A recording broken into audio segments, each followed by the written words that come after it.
Hey friends, it's Morgan America and I'm back to harass your YouTube channel. Today we are making like homemade vitamin gummies. There are some benefits to making your own at home. I think the biggest benefit for people is being able to kind of control the quality of the vitamins you're using and the ingredients in the vitamin gummy. I will share the ingredients that I'm using and tell you guys how to make them, but you can always say, no, I really like this brand, vitamin powder, whatever, and I like this brand's mission, or like this one's cleaner. You can kind of interchange your vitamin powder. The other nice thing about it is I got a vitamin C powder for kind of immunity during this winter season that we're in, but maybe you don't want a vitamin C powder, or maybe you have a powder that you like that is really good for focus.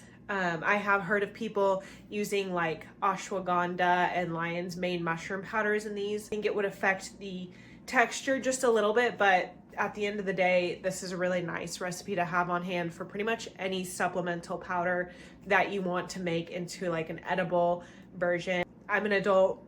Me and my adult friends love gummy vitamins. Who doesn't? The other benefit to gummy vitamins is that kiddos might be more open to taking their vitamins. So you can always buy the kid vitamins at the store. But the other benefit is if you have a really picky kiddo who only likes like one specific juice flavor, you can use that juice flavor in this recipe. This is a nice option. If you know what flavor your kids like, this is good.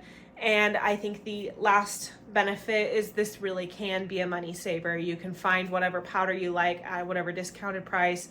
You can get your juice from wherever you want. You could even make your own juice from your garden.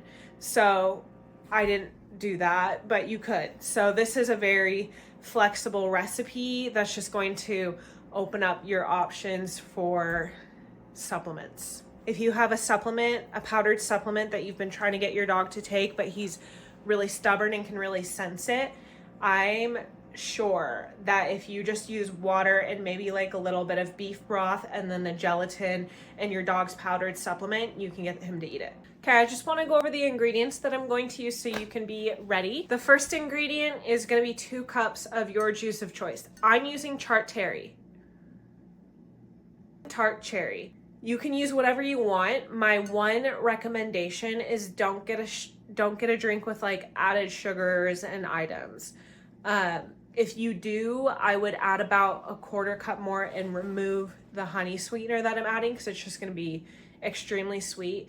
The other note is I just try to get like straight fruit juice. It's probably going to be the best. The best option is if you can make your own juice, but I don't have time for that, and I don't have a fruit tree that is fresh in the month of February. I only have a fruit tree in the first place.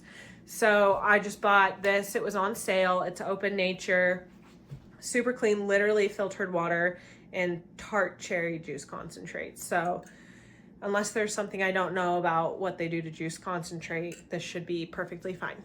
Sometimes it's worth getting the on sale item and saving a couple bucks. The next item is 4 tablespoons of honey. Like I said, I didn't get a sweetened juice. You shouldn't. You should really use honey. But if you did get sweetened juice, omit the 4 tablespoons of honey and add about a 1/4 cup of the fruit juice. Otherwise, 4 tablespoons of honey. Now we're gonna go with 6 teaspoons of our vitamin powder. This one is specifically like a vitamin C immunity blend. So this is kind of like your natural airborne. 6 tablespoons of grass-fed gelatin.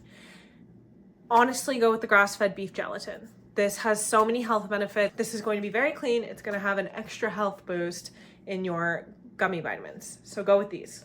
You don't have to go with this brand. I just like this brand. They have a good deal on Amazon. I'll link this whole shopping list on Amazon below. So yes. And one more note, I'm not doing this with a gelatin mold. You don't have to use a mold. I would use a mold if I could, but we are budgeters here. So I'm just gonna use a baking sheet and it'll just harden in there, and then you can just like cut it and scoop it out, and I'll kind of show you guys how I do that. But obviously the molds are more fun. If you have kids, they might like the different shapes. I like the molds. I just didn't have the money for the molds today. So that's fine. Like I say, don't buy more than you have to buy. Never buy more than you have to buy.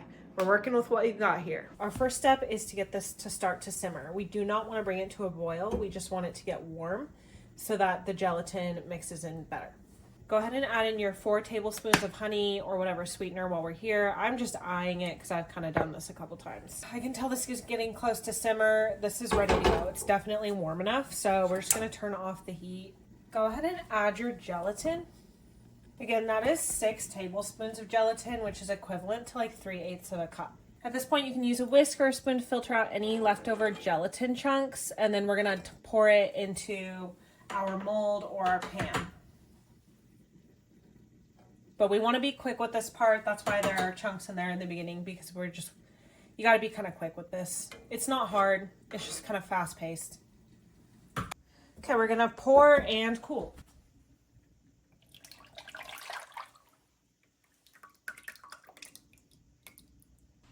Okay, you're going to let this set for a couple hours. It's no rush. We're just going to let it cool off and then it'll solidify.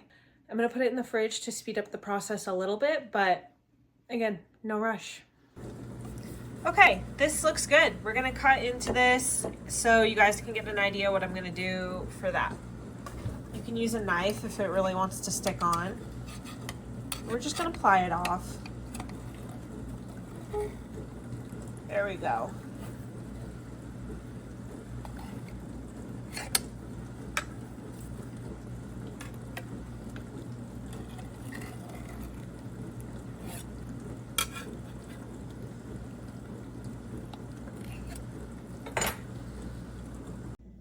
Look at this thing. All right, we're gonna cut it up. All right, these are all cubed out. Okay, these are all cubed out and good to go. I will say don't ease up on the honey, especially if you have a tartar flavor, because these could use a little more. Another thing is if you are working with a really tart flavor and you're adding a lot of honey but they're not coming out sweet enough, you can always add just like a little pinch of salt and that'll bring out the sweetness that maybe you're lacking.